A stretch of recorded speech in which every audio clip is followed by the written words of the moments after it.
Halo, selamat pagi Happy Investor. Kembali dalam acara Market Outlook 2021 untuk semester 2 ya. Bersama saya Dimas dengan Pak Angga sebagai Head of Research. Oke, kali ini kita akan mereview dulu ya Pak Angga gimana untuk gambaran di semester 1 kemarin dan juga untuk outlook di semester 2 nih ada isu apa dari global, domestik dan juga sentimennya apa nih ke ESG nantinya. Nah, untuk mempersingkat waktu kita langsung aja ke Pak Angga, silakan Pak. Oke, thank you Pak Dimas. Oke, mungkin kita mulai dulu dari ini ya, kita sedikit update dari gimana sih situasi makroekonomi terakhir ya di Indonesia dan mungkin prediksi di sisa tahun ini. Ya. Eh, oke, dari segi GDP dulu ya, pertumbuhan ekonomi. Ini sih, oke, kita sudah terasa ya bahwa memang 2021 ini kan tadinya sebelumnya digadang-gadang akan jadi tahun pemulihan ya. Nah, tapi sebenarnya oke kita pulih, tapi sebenarnya bisa dibilang sedikit lebih lambat lah dari yang kita inginkan gitu ya. Jadi memang rata-rata tuh proyeksi pertumbuhan ekonomi itu diturunkan sekarang di level 4,1 sampai 5,1% lah ya range-nya ya. Ini ya kita harapkan hal-hal seperti ekspor atau pengeluaran pembelanjaan pemerintah ini yang akan menopang ekonomi kita di sisa tahun ini gitu. Nah, lalu kalau dari segi BI rate ya, atau namanya sekarang BI 7 day repo rate, ini sih kita tahun ini hanya diturunkan sekali ya. Jadi sekarang kita di posisi 3,5% dan sebenarnya sih kita melihat sampai akhir tahun akan nggak berubah ya ininya ya, akan tetap di level segini.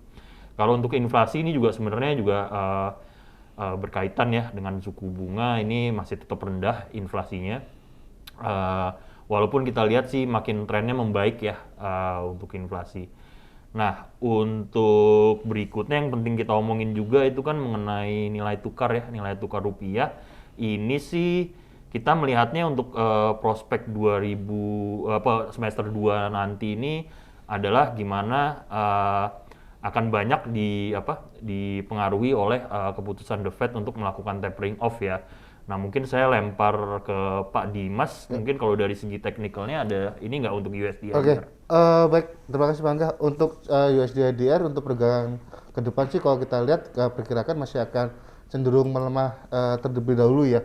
Dimana kalau kita tahu kita kemarin sempat kondisi secara teknikal dia breakout di atas 14.2 dan indikasinya akan melemah dulu paling nggak sama dengan 14.6, 14.7 menguji level resisten yang sebelumnya. Dimana setelah itu outlook ke depan seiring dengan pemulihan ekonomi yang sudah berjalan dan juga efek tapering dan juga kenaikan suku bunga sudah mulai mereda dan ini diharapkan kita mampu balik lagi kita menguat paling nggak di level di 13.9 sampai dengan 14.000 kembali. Jadi memang untuk jangka pendek karena memang kemarin terjadi kepanikan terkait dengan rencana tapering off dan juga kenaikan tingkat suku bunga ini membuat terjadinya capital outflow dan ini terasa juga dari pelemahan nilai rupiah. Namun kedepannya kita optimis akan kembali lagi di antara 13.9 sampai dengan 14.000. Seperti itu Pak Angga untuk outlook rupiah. Oke, thank you. Oke, ini kita lanjut ya. Kalau dari segi ini, dari data-data ekonomi lain sih sebenarnya cukup baik ya. Kita tahu ya, kalau dari indeks PMI ya, yang mengukur aktivitas manufaktur di Indonesia ini bahkan mencapai rekor tertinggi nih di bulan Mei lalu sampai 55,3, artinya masih ekspansif ya. Lalu dari segi cadangan devisa juga juga tertinggi selama 20 tahun terakhir. Di bulan April kemarin itu mencapai 138,8 miliar dolar ya. Sama terakhir kalau misalkan udah dari sisi ini ya, dari sisi fixed income, ini gap antara USD 10 tahun dengan Indonesia 10 tahun ini cukup stabil di tahun ini ya. Jadi jaraknya itu selisih yieldnya sekitar 500 basis point, di mana ini sudah jauh lebih menipis ya dibandingkan tahun lalu ketika di awal COVID itu bisa sampai 600 bahkan hampir 700 basis point gitu ini ya.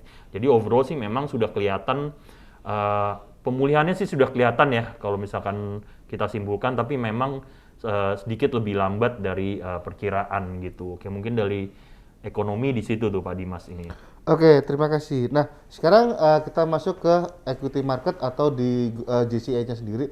Gimana nih Pak Angga untuk prospek di semester 2 nanti untuk cara IHSG, pergerakan IHSG ke depan? Oke, Silakan.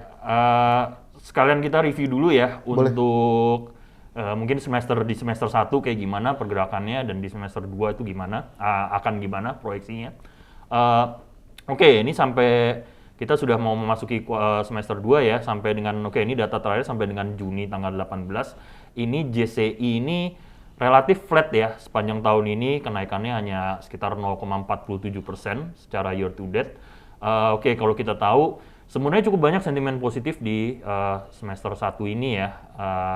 Kita lihat di bulan Januari kita mulai program vaksinasi nasional, lalu ada juga kemudian di bulan berikutnya didirikan Sovereign Wealth Fund ya, pertama di Indonesia dengan nama Indonesia Investment Authority ininya. Lalu ada juga tadi kita sudah singgung BI di bulan Februari ya, memotong suku bunga jadi 3,5%. Lalu juga pemerintah mengucurkan berbagai ini nih masih berbagai insentif lah seperti relaksasi untuk PPN barang mewah, lalu juga peringanan dari down payment atau uang muka KPR ya. Jadi ini kan beberapa sentimen positif di semester 1 ini ya.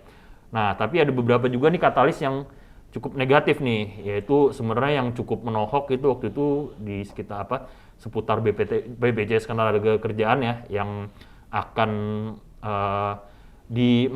merencanakan untuk mengurangi exposure-nya di bursa saham. Lalu ada juga menjelang tutup semester ini kita juga dihantam oleh second wave ya istilahnya ya, gelombang kedua dari COVID-19 di mana ya sampai kita siaran hari ini masih rekor terus, terakhir mencapai 20.000 ya ininya. Jadi itu yang sebenarnya faktor-faktor yang menahan. Nah, kalau misalkan dari segi LQ45 top performernya itu antara lain Tebik, naik cukup lumayan, lebih dari 90%. Lalu ada emiten-emiten lain seperti Tower, Era, dan Java ya, yang kenaikan tertinggi di LQ45 ya. Ini rata-rata mereka sih memiliki performance yang cukup kuat sampai dengan kuartal 1 kemarin. Nah, kalau misalkan dari yang paling jeblok ini ya kinerjanya ya, ini sebenarnya dipuncaki ada dua nih, BUMN konstruksi, yaitu Wika dan PTPP. Nah, sekarang kita coba proyeksikan sedikit untuk 2021. Nanti mungkin kita akan bahas ya beberapa sentimen kuncinya. Tapi itu ada, kita tahu nanti pembobotan IHSG akan dirubah, akan mengalami perubahan. Lalu kita juga tahu akan ada beberapa IPO yang cukup besar ya di bursa kita yang direncanakan di semester 2 ini. Lalu ada juga sisi COVID bagaimana penanganannya. Lalu untuk kalau dari sisi global ya wacana yang paling ini wacana tapering off ya yang kita lihat akan paling mempengaruhi pergerakan IHSG di semester 2 ini maksud saya. Nah, kalau untuk targetnya sendiri sih kita masih masih mempertahankan target kita akhir tahun 2021 tuh di 6.800. Itu merefleksikan PE ratio sekitar 16,6 kali. Nah, saya mungkin passing ke Pak Dimas lagi. Oke. Kita kan kalau dari valuasi ya mungkin kita anggap di 6.800 target kita. Nah, kalau dari perspektif teknikal mungkin apa bisa dijelaskan gitu pandangannya gimana gitu, apakah sama, berbeda atau mirip-mirip gitu. Oke, terima kasih Bangga. Nah, kalau kita lihat secara teknikal kita sudah mulai rebound ya kalau ini cara berpikir kita sudah mulai rebound dari akhir Mei kemarin, di mana pada saat itu kita sempat menyentuh di sekitar 5.900 dan akhirnya kita rebound sampai dengan pertengahan kemarin di sekitar 6.134. Nah, memang terjadi koreksi di minggu lalu, di mana ini tepat di satu bar satu minggu, dan setelah itu kita mulai rally lagi nih. Jadi memang kalau secara pergerakan teknikal dan juga time periodnya, kemungkinan masih inline Pak dengan target kita yang kemungkinan indeks masih akan naik ya, arahnya di Q4 menuju di 6.700 ke atas, di mana kalau kita lihat memang ada beberapa koreksi-koreksi yang akan terjadi. Namun kalau sifatnya untuk dari sekarang justru kita akumulasi beli. Kenapa? Karena potensinya masih akan menguji 6.400 terlebih dahulu sampai dengan akhir Juli. Setelah itu kemungkinan akan terjadi koreksi kembali antara range 64 sampai dengan 61. Setelah itu baru kembali mulai uptrend kembali. Jadi memang seiring dengan pemulihan ekonomi yang terjadi dan juga target pemerintah yang kedepannya juga masih bagus ya untuk pertumbuhan ekonomi sendiri, dan harusnya juga inline di Q4 kita optimis IHSG juga akan menuju ke arah lebih dari di atas 6.700 dan inline dengan target kita yang masih di 6.800 untuk akhir tahun. Seperti itu secara teknikalnya. Oke, thank you penjelasannya dari sisi teknikal ya Pak Dimas. Silakan Pak. Oke, sekarang saya masuk ke ini ya, kira-kira sentimen-sentimen apa sih yang akan mewarnai pergerakan IHSG di semester 2 ini ya. Oke, pertama sih mungkin ini ya akan ada perubahan metode pembobotan. Ini tadinya sekarang mungkin saya jelaskan sedikit, sekarang tuh IHSG dihitung berdasarkan market cap, jadi semua saham itu sama rata, berapapun dia saham yang beredar di publiknya ya. Nah, itu akan diganti ke free float, jadi itu lebih objektif lah, istilahnya akan disesuaikan besar atau kecilnya saham yang beredar di publik yang inilah di bawah 5% ya. Kadang-kadang kita mendefinisikan free float tuh begitu kan. Ini sebenarnya kita melihat suatu step yang cukup bagus dari otoritas bursa ya, karena itu akan merefleksikan kondisi market yang lebih real gitu loh. Jadi nggak bisa lagi saham cuman free floatnya kecil tapi bisa berpengaruh besar gitu ya di bursa ya. Oke, ini kalau rencananya sendiri sih akan bertahap ya. Pertama untuk IHSG akan dimulai di Oktober 2021. Tapi itu juga nggak akan 100% free float ya, akan bertahap hingga nanti 100% free floatnya itu akan di bulan April 2022 itu ya. Oke, satu lagi mungkin yang penting adalah ini ada maksimal 9% untuk satu saham ya ininya.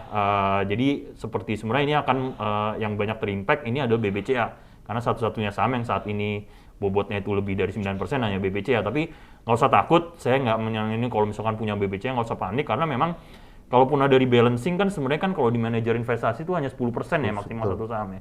Jadi kalau BCA itu sekarang 11% pun sebenarnya nggak bisa juga 11% gitu, udah pasti maksimal 10% gitu. Jadi sebenarnya itu kita lihat ada beberapa saham lain, TLKM, BBRI, sama ASI yang berproyeksi ini yang meningkat bobotnya, sedangkan kalau yang menurun tuh selain BBCA ada TPIA, Unilever, sama MSP. Oke, itu dari sisi bobot IHSG ya. Nah, kalau dari faktor domestik lainnya tentu aja dari pandemi COVID-19 ya, yang kita tahu makin masih memburuk lah situasinya hingga saat ini ya ininya ya. Tapi kita melihat memang pemerintah kan sudah memutuskan bahwa ada ini ya kita akan hadapi dengan PPKM Mikro yang diperketat dengan vaksinasi ya. Ini pemerintah juga menargetkan 1 juta per hari mulai bulan Juli ya, which is mulai semester 2 ini. Kita harapkan tentu sama-sama dapat segera terkendali. Ini memang kombinasi dari varian baru serta ini ya kemarin liburan lebaran kemarin ya yang meningkat itu. Jadi memang ini sedikit banyak yang akan cukup berpengaruh gitu ya. Oke. Ini terakhir mungkin untuk sesi ini ya dari global ya. Sebenarnya ada satu yang kita mungkin akan coba bicarakan, yaitu tapering ya. Ini yang mungkin teman-teman sudah sering dengar tapi kurang paham itu apa ya. Intinya ini sebenarnya biasanya memang setelah krisis itu kan akan ada ini ya, pemerintah tentu pasti akan mengguyurkan insentif, lebih banyak membeli bonds gitu ya, sehingga memang uang beredarnya cukup banyak. Yang dikhawatirkan ini inflasinya kalau di Amerika sih sudah terlihat cukup tinggi ya sekarang ya. Ini kan istilahnya pemerintah akan harus mulai ngerem ya, pemerintah Amerika ya, di mana itu salah satu ininya adalah mungkin menaikkan suku bunga, lalu juga ada yang disebut tapering off. Dia akan kurangi gitu loh pembelian bonds-nya atau uang beredarnya dikurangi. Nah, ini yang dikhawatirkan, ini pernah kejadian di 2013 ya. 2013. Ininya ya, waktu itu makanya banyak orang yang trauma gitu. 2013 kemarin IHSG kita ketika di rencana tapering off diwacanakan oleh waktu itu Ben Bernanke ya masih ya. Ini turun sampai dengan 20% IHSG-nya. Yaitu yang ditakuti itu namanya taper tantrum ya, ngetopnya ya. Jadi reaksi yang berlebihan terhadap tapering off ini. Oke, kita sih melihat ini ya, makanya itu banyak kalau misalkan teman-teman baca koran itu banyak yang mengkhawatirkan ini ya. Tapi sebenarnya kita melihat secara objektif ya, oke, agak sedikit berbeda situasinya dengan 2013 karena 2013 itu sebelumnya kita mengalami inflow yang cukup banyak dari foreign buy ya ininya ya. Sampai dengan waktu tahap namanya quantitative easing 1-3 itu kita duit yang masuk ke bursa kita lebih dari 100 triliun rupiah ya ini ya. Sedangkan kalau situasinya sekarang sejak pandemi ini asing masih membukukan net sell gitu 25 triliun. Jadi jauh lebih dikit ya dibanding tahun 2013 yang net buy 100 triliun, sekarang malah net sell gitu 25 triliun. Jadi kita melihat gini lah, untuk tapering off ini singkat katanya aja yang perlu saya tegaskan ya, oke, kalau taperingnya sendiri itu pasti akan terjadi. Tapi taper tantrumnya itu sebenarnya tidak harus terjadi. Misalnya kita yakin juga pemerintah Indonesia sudah akan mempersiapkan ya untuk resiko ini, dan kita sudah belajar juga dari tahun 2013. Betul. Oke, kurang lebih itu kalau dari sentimen-sentimennya nih. Ya, oke. Terima kasih Bangga atas pandangannya terkait dengan global market update dan juga dari proyeksi IHSG di semester 2 nanti gimana. Oke, nanti kita lanjut di sesi 2 mengenai saham-saham pilihan kita untuk di semester 2. Oke, sampai ketemu. Bye-bye.